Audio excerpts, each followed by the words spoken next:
तो सबसे पहली बात होती, इतिहास में सबसे पहली जो चीज थी हमारे लिए, अधिवास या सेटलमेंट सबसे इंपॉर्टेंट था। तो जो एनसीईआरटी के पेजेस दिखाएं, आप देखो उसको मैं एक पेज के अंदर कैसे लेकर आ देता हूं। इसको बोलते हैं LWMI नोट्स। ऐसे आपको नोट्स बनाने हैं एनसीईआरटी के। तो सबसे पहला क्वेश्चन जो एनसीईआरटी आपसे कहता है, वेयर डिड पीपल लिव, लिखते रहो अपने साथ कि लोग कहां रहते हैं। ठीक है, लोग कहां रहते थे।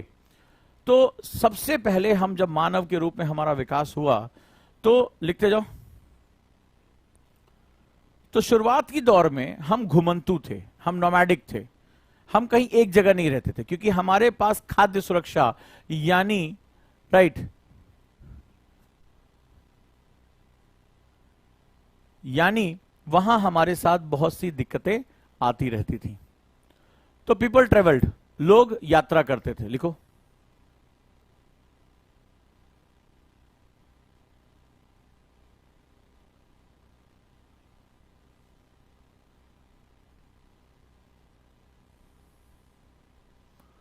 डन।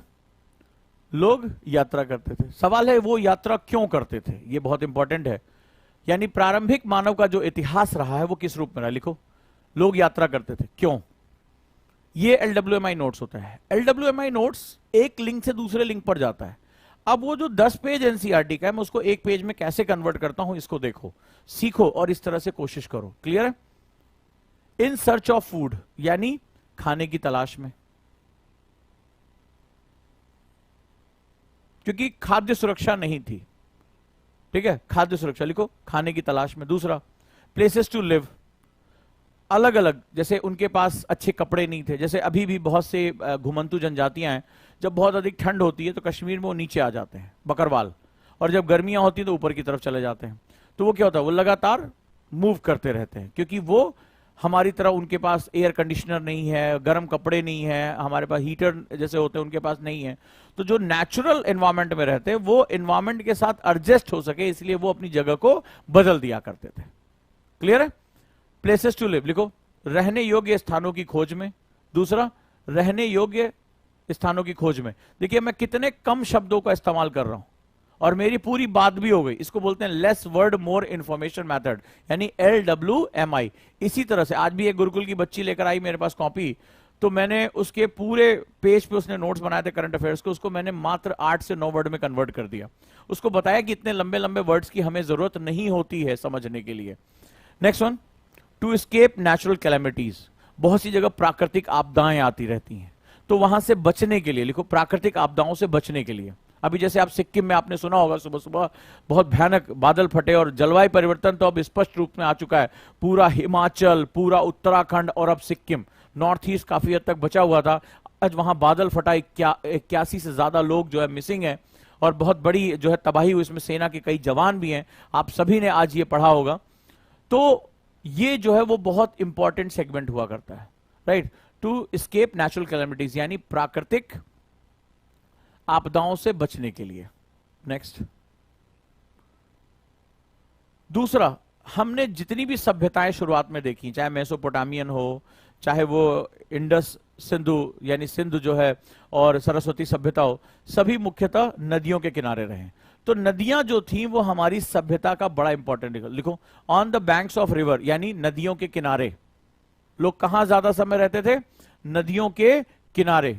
क्यों रहते थे ये जानना बड़ा जरूरी है। हमारी सारी बड़ी बड़ी सभ्यताएं नदी सभ्यता ही रही हैं। क्लियर है, नदी सभ्यता रही है। देखो क्यों, जैसे फॉर एग्जांपल गंगा, तो मगध साम्राज्य, प्राचीन समय का बहुत बड़ा साम्राज्य, मगध साम्राज्य क्या था, जो कि बहुत वृहद राज्य था, वो भी गंगा नदी के ही किनारे पूरे क्षेत्र में ये बसा। नर्मदा, सिंधु, सरस्वती, तो नदियों के किनारे हमें बहुत लाभ होते थे। पहला, एक तो पहली हमारी जरूरत पीने का पानी होना चाहिए, तो हमें क्या होता था, ड्रिंकिंग वाटर मिलता था। दूसरा, अगर हमारा जो पहला प्रिमिटिव हमारा जो व्यवसाय था, हमारा जो ऑक्यूपेशन था, वो व्यवसाय कृषि था, एग्रीकल्चर। तो एग्रीकल्चर के लिए हमें क्या चाहिए होता है, पानी चाहिए होता है, राइट, पानी। उसके बाद क्या होता है, नदियां हर साल जलोढ़ मृदा लेकर आती हैं, यानी एलुवियल सॉइल, वो फर्टाइल सॉइल बिछाती रहती हैं, वो बहुत उपजाऊ होती है, तो वो नदियों के किनारे हमें आसानी से मिलती है। तो वो जब हमारे पास नेचुरल फर्टिलाइजर, मतलब हमारे पास आर्टिफिशियल फर्टिलाइजर, ये यूरिया नहीं था, तब हमें इसकी बड़ी जरूरत पड़ती थी।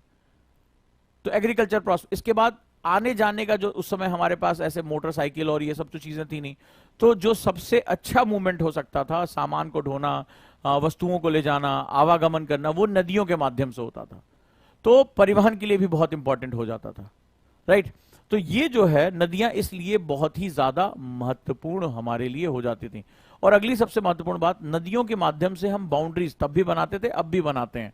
तो वो बाउंड्रीज भी, राइट, ये इसके साथ मैनेज हो जाता था। चलिए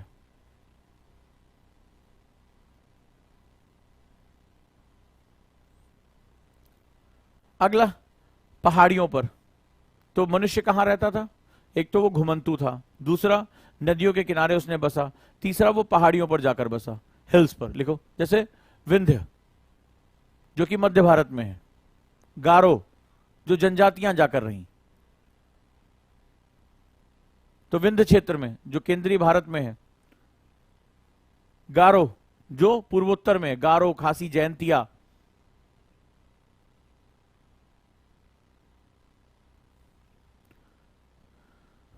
और सुलेमान रेंज जो हमारे उत्तर और पश्चिम में है, सुलेमान रेंज। तो यहां पर जनजातियां जाकर रहा करती थी। ऊंचे स्थानों पर इनको सुरक्षा मिलती थी, दुश्मन से बचाव हो जाता था, राइट। ये इनको कुछ एडवांटेजेस यहां पर हुआ करती थी। अब जैसे हमारे एक मित्र ने पूछा है कि एनसीईआरटी बुक्स पढ़े, खुद से पढ़ें या क्लास लेना चाहिए। सवाल ये कि 3,500-4,000 पेज पढ़कर, नोट्स बनाकर, उस पर अपनी कमांड करने में तुम्हें कितना टाइम लग रहा है? अगर खुद से कर सकते हो तो कर लो, अगर टाइम बचाना चाहते हो तो क्लास ज्वाइन कर लो, कोई दिक्कत नहीं। पढ़ना तुम्हें उतने ज्यादा पेजेस हैं।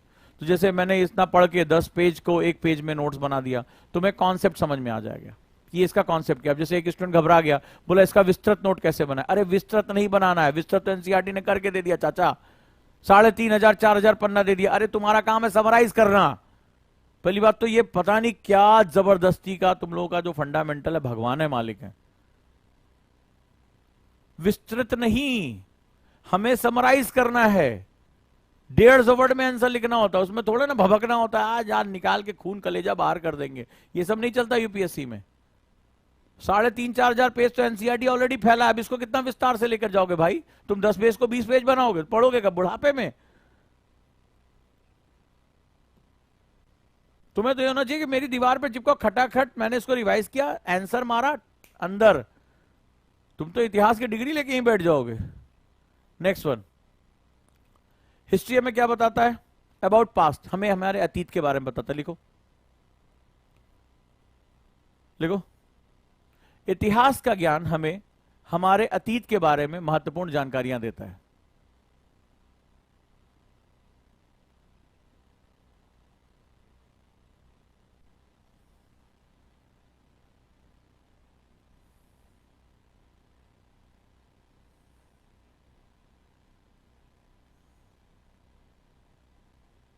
कौन सी जानकारी? शुरुआती दौर में हम क्या थे? घुमंतू थे, हम केवल शिकारी थे, हंटर, और बड़े घटिया किस्म के शिकारी थे। ना तो हमारे पास नाखून थे अच्छे, ना दांत थे, ना हमारी त्वचा बहुत कड़ी थी। तो हम जो है वो बहुत ही 3rd ग्रेड के हंटर माने जाते थे, हंटर। दूसरा, आगे चलकर हम किसानों के रूप में, यानी फार्मर के, कृषक के रूप में हमने अपनी बात आगे बढ़ाई। फिर हम शासक बने, पुजारी बने, हमने समाज का निर्माण करना शुरू किया। तो हमें इन लोगों का जीवन कैसा था, शिकारी के रूप में हमारा जीवन कैसा था?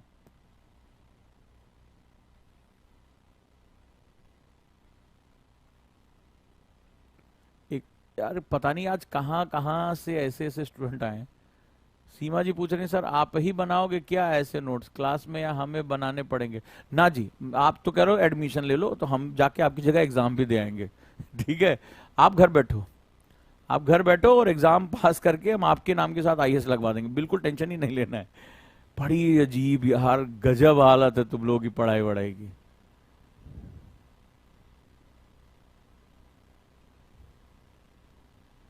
गजब हालत है।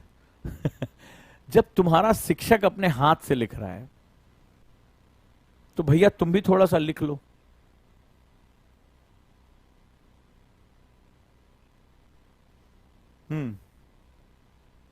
वो समझ में आए, वो पीडीएफ वीडियो पर आजकल कल्चर खूब चला हुआ है ना।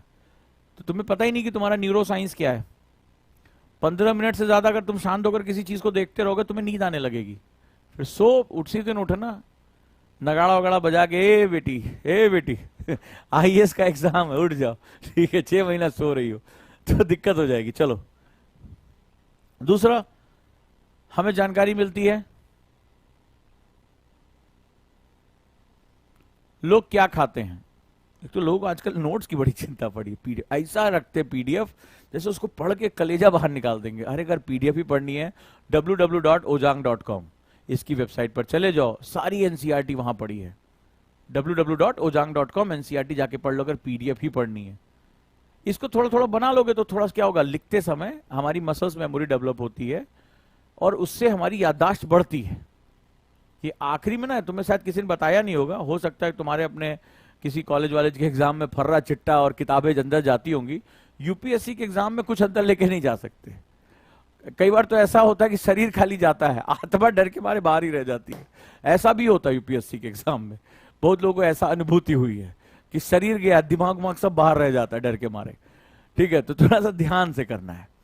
तो वहां पर ये फर्रे वर्रे की सुविधा उपलब्ध है नहीं एक्चुअली में। चलिए फिर इसमें काम कर लीजिए, ठीक है, लिख लेंगे तो याद रहेगा। चलिए, लोग क्या खाते पीते थे। Next one, kind of cloth worn, ये बड़ा इंपॉर्टेंट होता है, किस प्रकार का वस्त्र पहनते थे। ठीक है, किस प्रकार का वस्त्र पहनते थे, इससे उस समय के सांस्कृतिक उत्थान के बारे में जानकारी पता चलती है। जैसे फॉर एग्जाम्पल 2 सभ्यताएं हैं, बड़े ध्यान से, आप डिस्कशन को बड़े ध्यान से सुनो।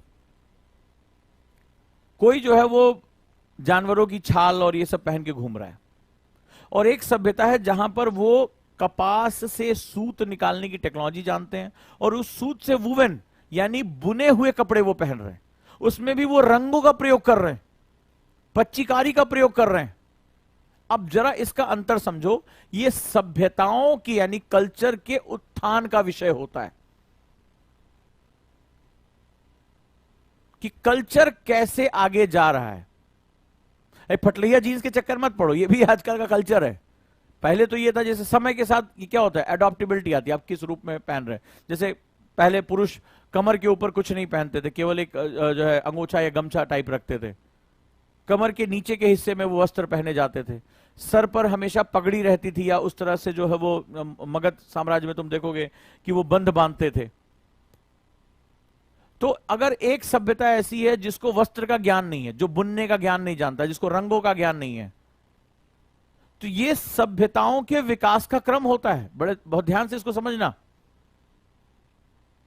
और ये डिजाइन पर अपनी कमांड होती है, समसामयिक जो है जानकारी होती है। जैसे पहले गांवों में कोई ऐसे जीन्स पहन के चला जाए, पहले कुत्ते नोच लेते थे।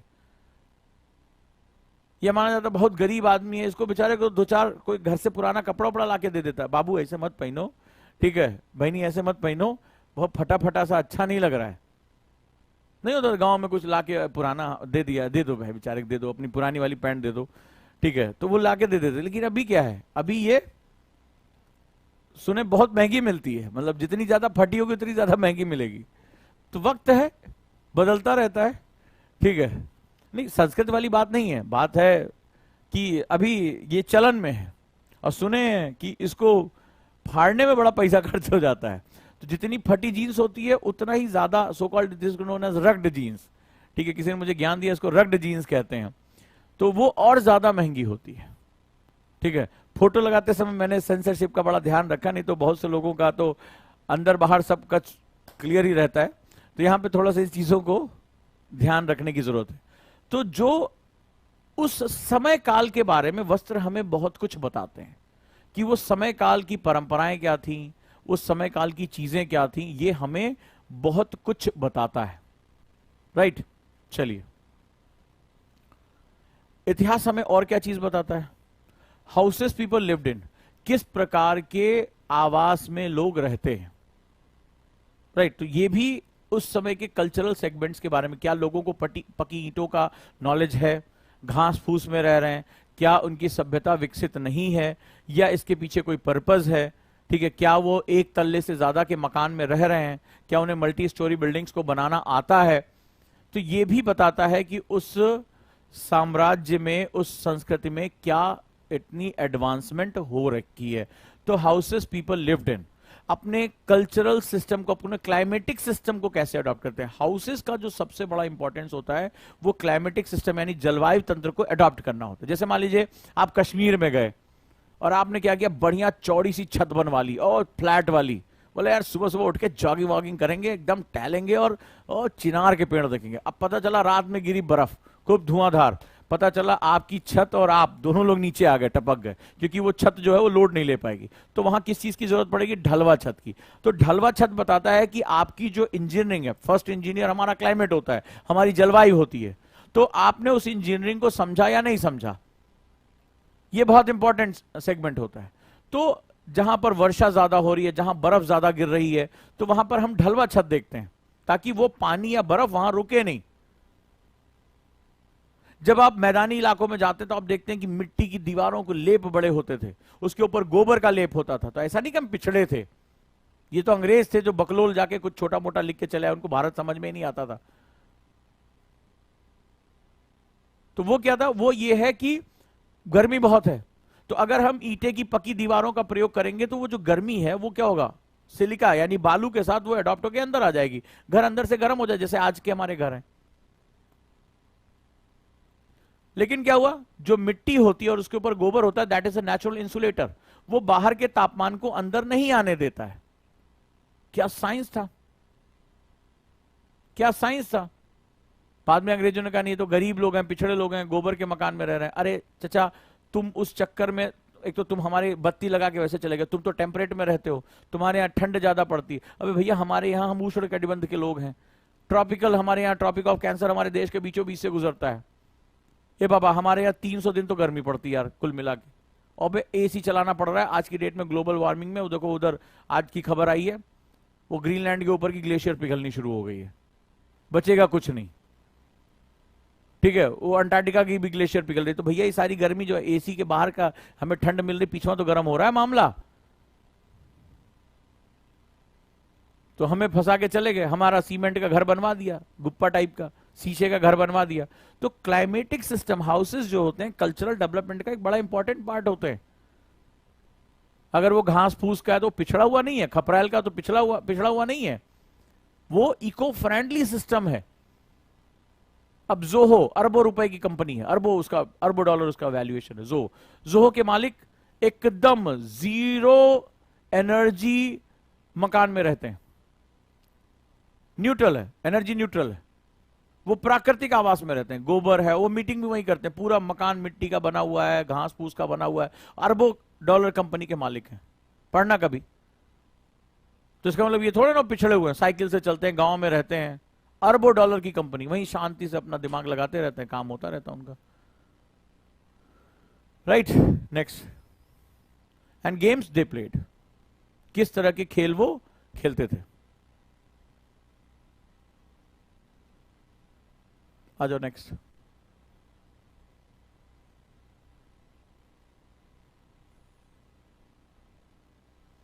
अब ये क्वेश्चन एनसीईआरटी ने हमें बहुत परेशान करने के लिए पूछा है, और यहीं से इतिहास का झगड़ा शुरू होता है। अगर आप ध्यान से इसको सुनना चाहेंगे तो इसको समझेंगे, ठीक है। और ये जितने लोग यहां पे वोटिंग चला रहे हैं वो सब बंद करो, ध्यान से सुनो, नहीं तो सरक जाएगा मामला।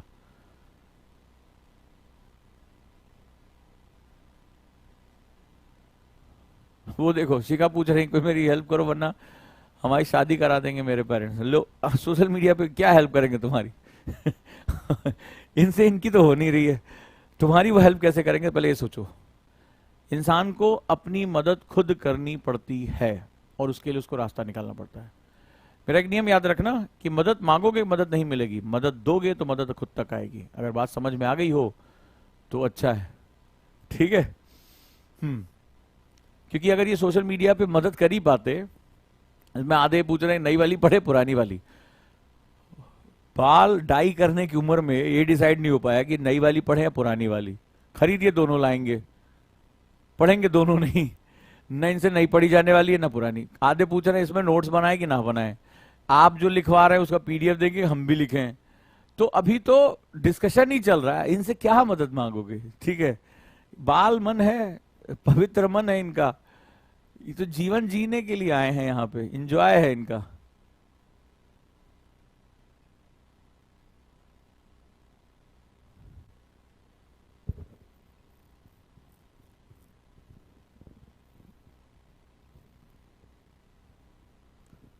करण ने लिखा सर आज व्यू बहुत कम आ रहे हैं। अरे भैया, इस देश में चुटकुला, कॉमेडी, बकलोली, इस पर व्यू आता है भाई मेरे।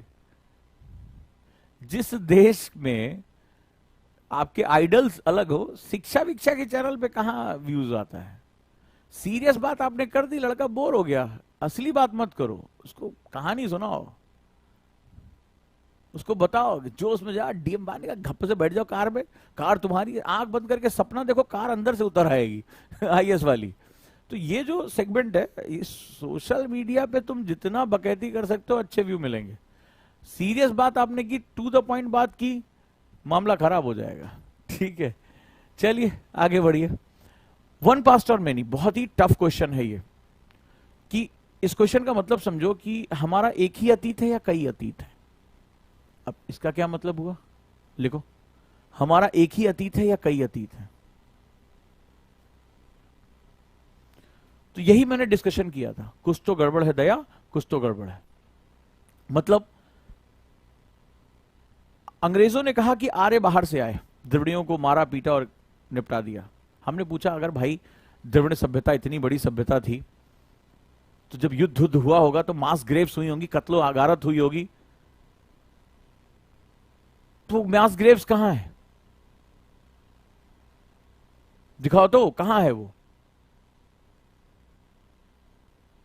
तो सवाल है कि किसका इतिहास, बड़ा इंपॉर्टेंट क्वेश्चन है। आज भारत में जो ये उठापटक हो रही है, सवाल है किसका इतिहास। क्योंकि भारत एक बहुत प्राचीन सभ्यता है और इस सभ्यता में कई लोग अलग अलग समय पर भारत में प्रवेश करते चले गए। जो आज ये हमारा विभाजन देखने को मिल रहा है, ये इसी प्रश्न की वजह से मिल रहा है, और वो है किसका इतिहास। मुझे जैसे नेता आता है राजनीति करने के लिए, तो वो क्या होता है, अपना एक समय काल में अपना इतिहास पढ़ रहा, बोले हम लोग ऐसे थे, हमें ऐसे सताया गया, हमें ये अधिकार चाहिए, पकड़ाओ हमें, उसको लेके बैठ गया। कोई कह रहा हमारा ये है, हमारा ये है, हमारा ऐसे, हमें ये पकड़ाओ। तो ये जो सेगमेंट है ये बहुत इंपॉर्टेंट है, वन पास्ट और मेनी, एनसीईआरटी ने इसमें बहुत है कि एक ही इतिहास है या कई इतिहास है। जिसको जो इंटरप्रिटेशन, इंटरप्रिटेशन बड़ा इंपॉर्टेंट है, बेस्ड ऑन इंटरप्रिटेशन, ठीक है, यानी व्याख्या के आधार पर। इंटरप्रेट कैसे करते, इंटरप्रेट का मतलब होता है कि तुम उसको देख कैसे रहे हो, समझ कैसे रहे हो। तो एक बहुत जाने माने हिस्टोरियन हुए, उनकी किताब थी what is history, C H car.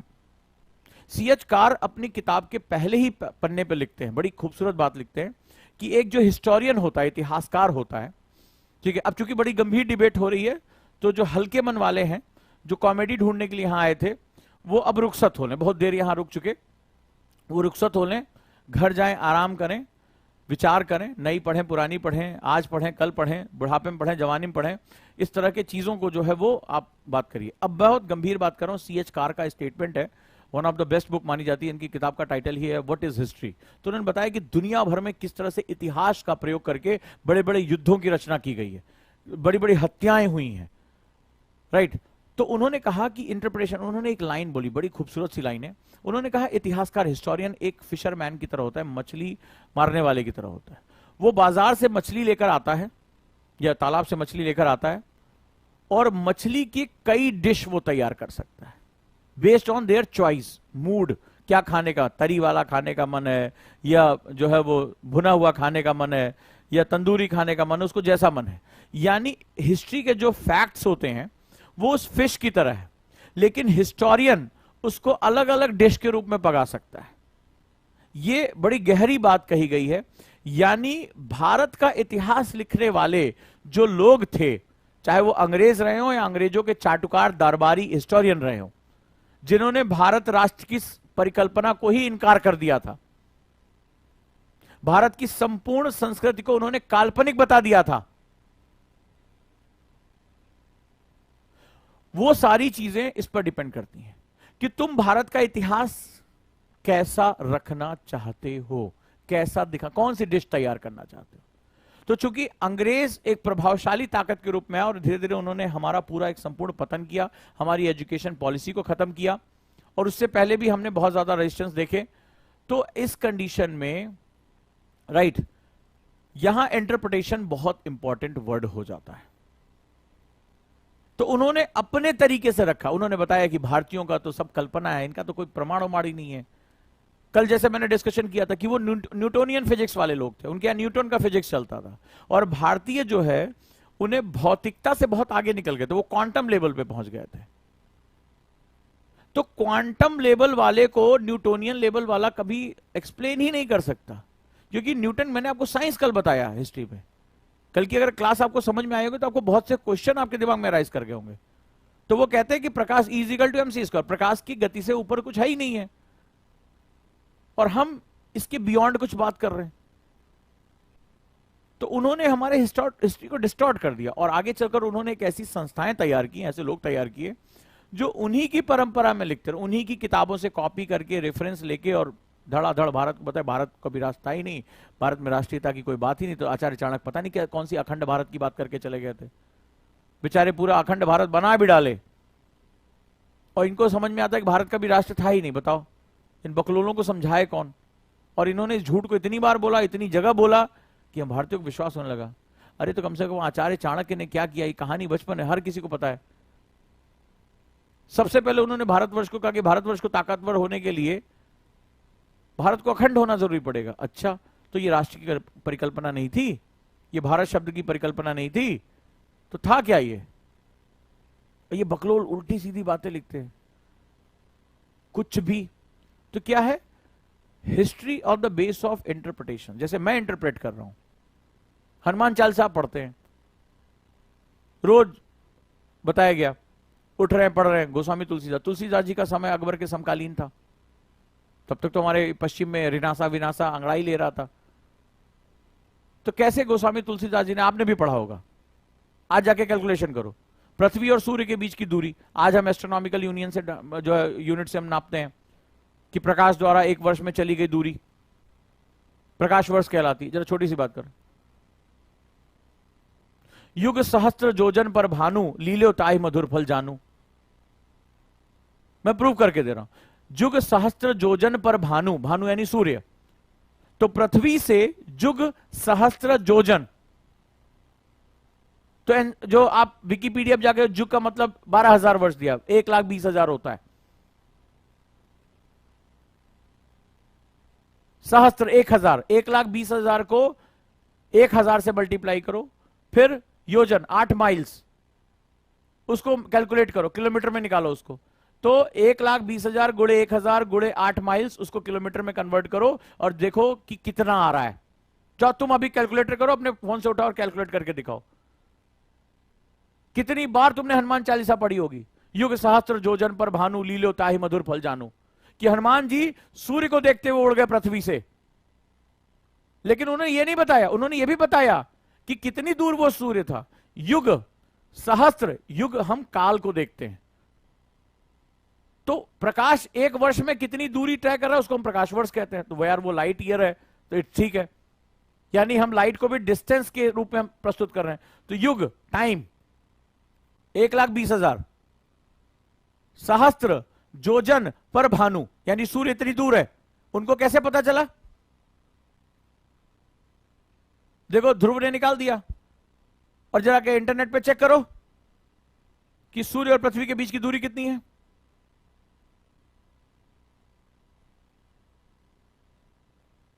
कितनी है निकालो। तो कैसे गोस्वामी जी को कैसे पता था, जरा तुम मुझे बता दो। अगर हम भारतीय वैज्ञानिक थे, हम कहानियां सुनाते थे, हम सिर्फ कथाएं कहते थे, तो गोस्वामी जी को एग्जैक्टली कैसे पता था युग सहस्त्र जोजन पर भानु, लील्यो ताहि मधुर फल जानू। हम रोज हाथ जोड़कर सुबह शाम बजरंग बली पास करा दो, यूपीएससी हमें निकलवा दो, प्री निकलवा दो प्रभु, इसी चक्कर में पड़े रहते हैं। बोर्ड इन्हीं चक्कर में तुम्हारा 10वीं 12वीं का किसी तरह खिंच खिंच के निकला है। कभी जाने कि तुमने पढ़ा क्या? विज्ञान हमारी भाषा, हमारे जीवन शैली में था। कहां लिखा था कि गोस्वामी तुलसीदास जी जो है वो फिजिक्स के प्रोफेसर थे? ये बात तो 19वीं सेंचुरी में जाकर जो है वेस्टर्न साइंस को पता चली, कैसे गोस्वामी तुलसीदास जी को पता, और उन्होंने अपना बेस जो है वो रामायण से लिया है। कैसे था?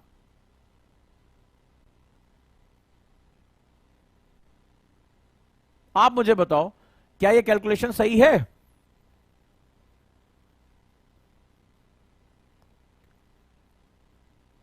कैसे हमें चीजें पता थी? साइंटिफिक चीजें हमें कैसे पता थी?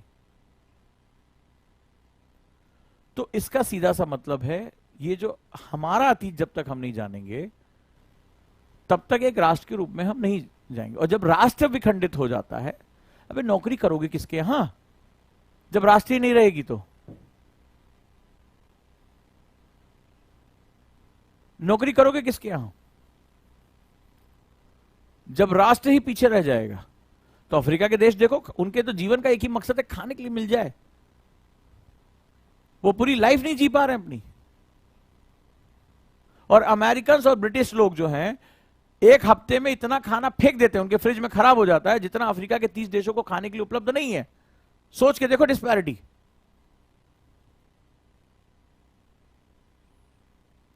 नेक्स्ट वन, इतिहास अलग अलग नजरिए से होता है। राजाओं के लिए इतिहास अलग होगा, किसान के लिए अलग होगा। फ्रॉम फार्मर्स टू किंग, देखो राजा और किसान के लिए अलग अलग इतिहास, उनका नजरिया है, कौन क्या देख रहा है।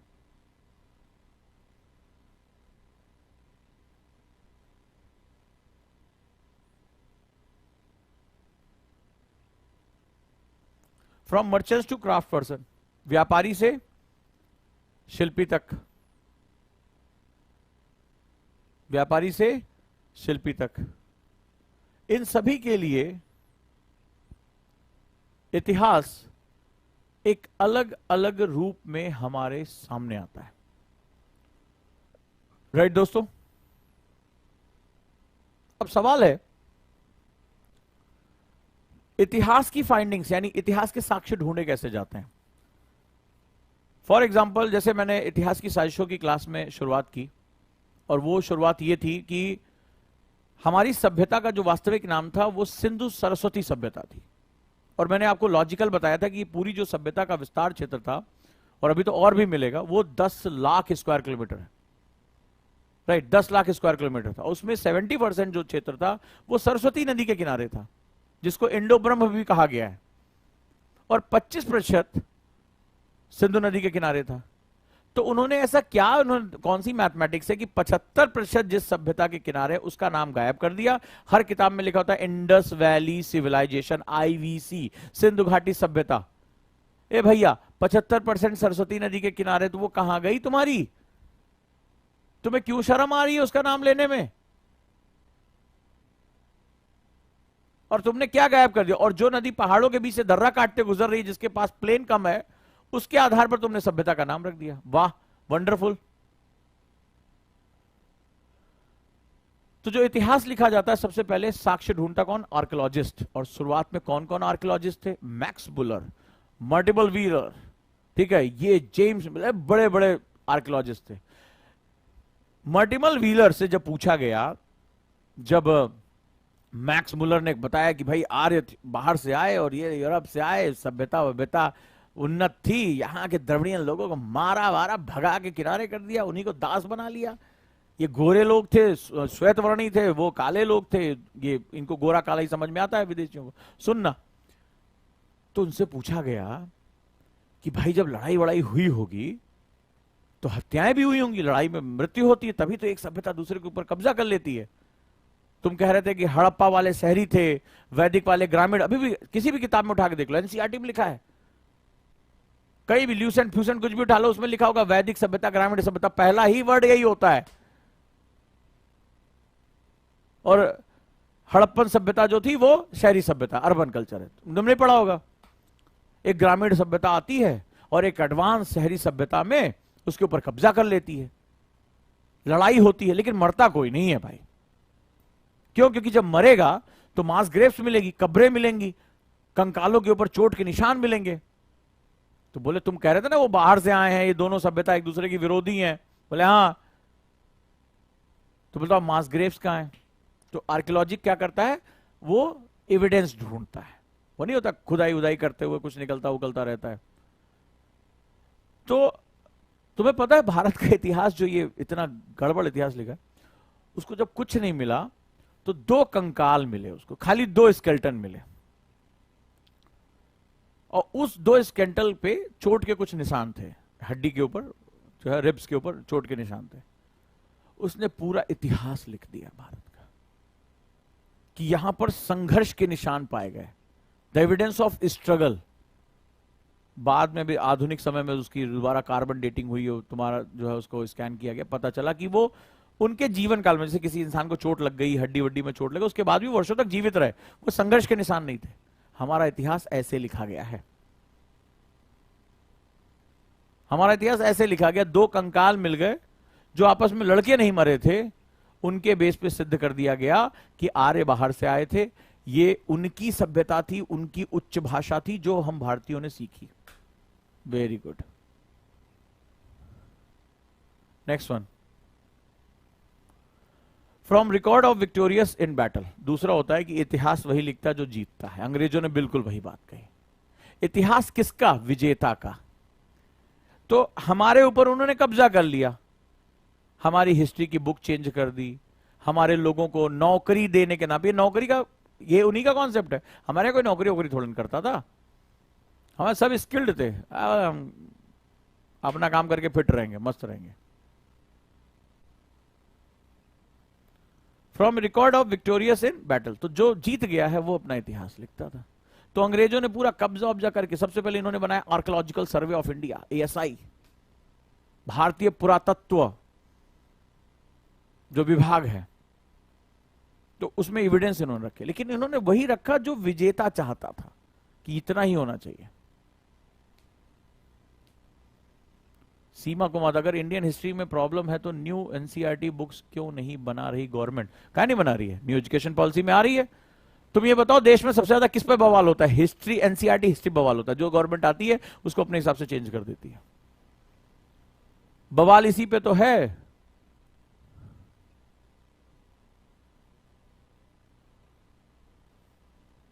नेक्स्ट वन, किंग ऑर्डर्स, राजाज्ञा। राजा प्रशस्ति लिखवाते थे। अशोक के शिलालेखों से पता चला कि अशोक का शासन कैसा था। कभी तुमने अशोक के यहां पर किसी बंदे से पूछा, हे भाई कैसा था तुम्हारे यहां? तो राजा के क्या आज्ञा है? समुद्रगुप्त की प्रशस्तियों से पता चलता है, फलाने से पता चलता है। तो राजा अपने बारे में काहे निगेटिव लिखवाएगा? कभी तुम लिखवाओगे क्या? बोले हमारे सब सुखी। बोले हाँ लिखो पत्थर पे। तो एक आदमी बोले गले से माला निकाल के दे दिया, ले जाओ भाई, ले जाओ ले जाओ, खुश रहो। तो ये भी हिस्ट्री एविडेंस इज करेक्ट है। तो आप एक्चुअली क्या देख रहे हो, ये बहुत इंपॉर्टेंट है। इंस्क्रिप्शंस, शिलालेख, प्रशस्ति पत्र, तो इनसे पता चलता था कि उस समय का शासन प्रशासन कैसा था।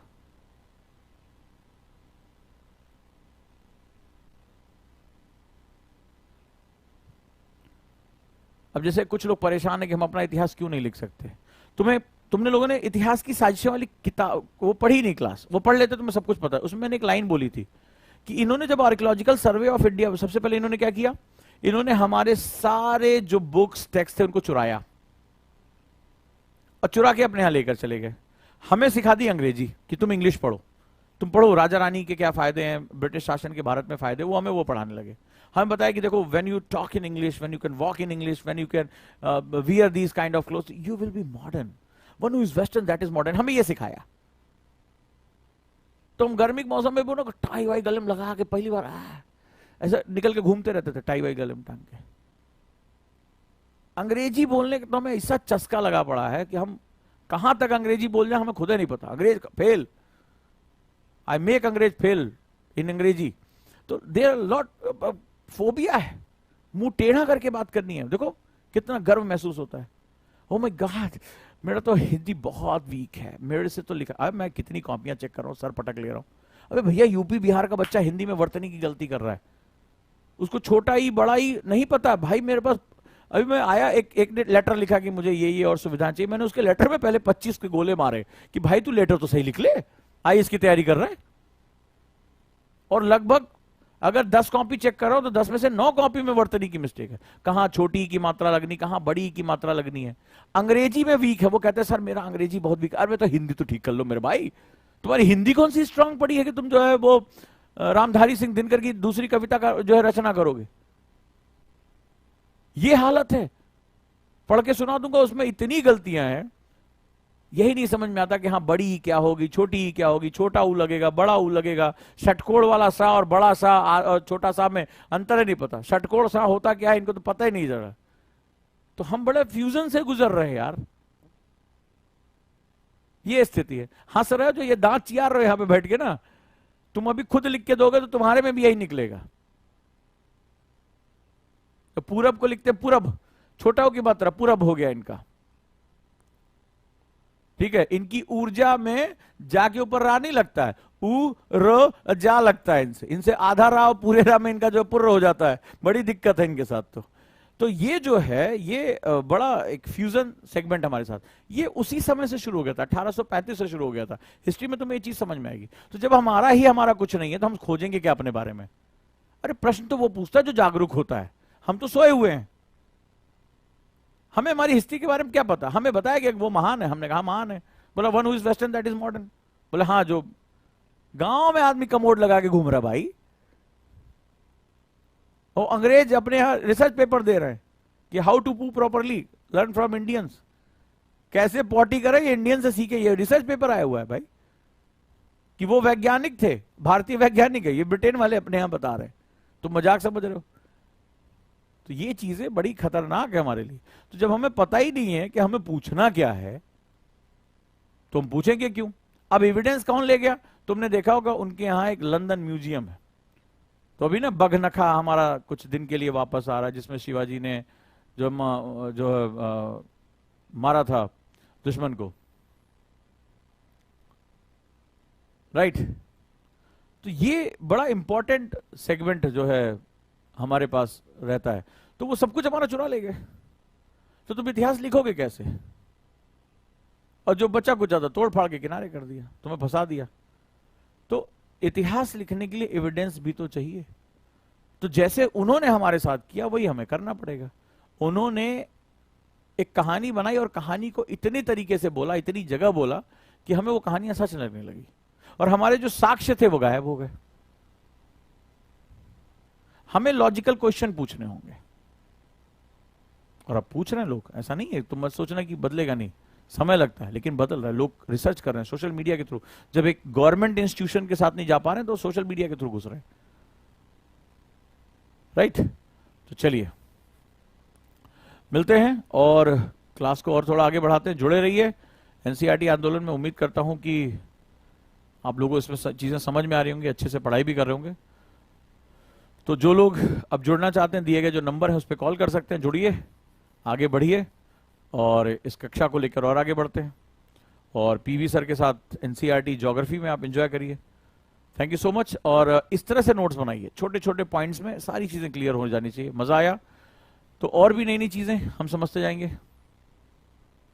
मैन्युस्क्रिप्ट,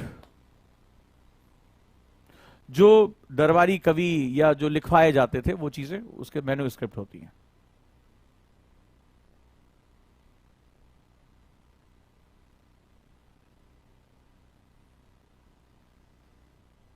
ठीक है,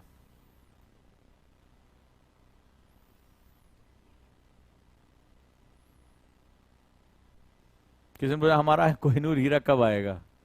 अबे जाके मांगोगे, उसको बोलो तो हमारा है, तुम्हें पता ही नहीं तुम्हारा है। तुम जाके उसको बोलो ना कि तुम महारानी नहीं हो, तुम जो कोई सामान चुरा लेता हमारे देश में तो उसको क्या बोलते हैं, ठीक है, उसको बोलो तो, तुम तो उसको मालिक मान रहे हो। एग्जाम्पल दें, एग्जाम्पल दें तुम्हें, कितने तुम स्वामी भक्त हो, कितने तुम जो है देशभक्त हो, हैं? कहीं रेस्टोरेंट में काम कर रहे हो, एक विदेशी पहुंचता है आइए सर, प्लीज वेलकम सर, कुर्सी भी खींच के बिठा देते हो। अब कोई, अभी कल का एक केस हुआ था ना, एक धोती कुर्ता पहने आदमी जो है वो कार के शोरूम में चला गया था, मर्सिडीज के, उसको ऐसे देख रहे थे जैसे दूसरी दुनिया से। बताओ, धोती कुर्ता पहना हुआ आदमी इस देश में, वो दूसरी दुनिया का आदमी हो गया। उसको ट्रीट ही नहीं कर रहा, वो पूछ रहा है कार की कीमत क्या है, उसका मजाक उड़ा रहे हैं। ये तुम्हारे देश की हालत है। अभी सूट बूट पहन के हाय बॉय क्या है टुमारो, चाय पिलाएगा क्या, चाय में बिस्कुट डुबो के, तब ये जब बोले तो वाह वाह यार बहुत बढ़िया, बहुत अंग्रेजी बहुत बढ़िया जानता है ये, यहां से गुलाम है हम यार, कहां की बातें कर, क्या जाके उसको बोलो कि तुम चोर हो, दो हमारा सामान। वो कहता है कि I am the founder of democracy, I am founder of the world culture, I am white supremacy. निकालो सबसे खराब वाला जूता जो बहुत फटा हो, बहुत बदबू आ रही हो, उससे मारो। बोले भाई हमारा सामान है ये,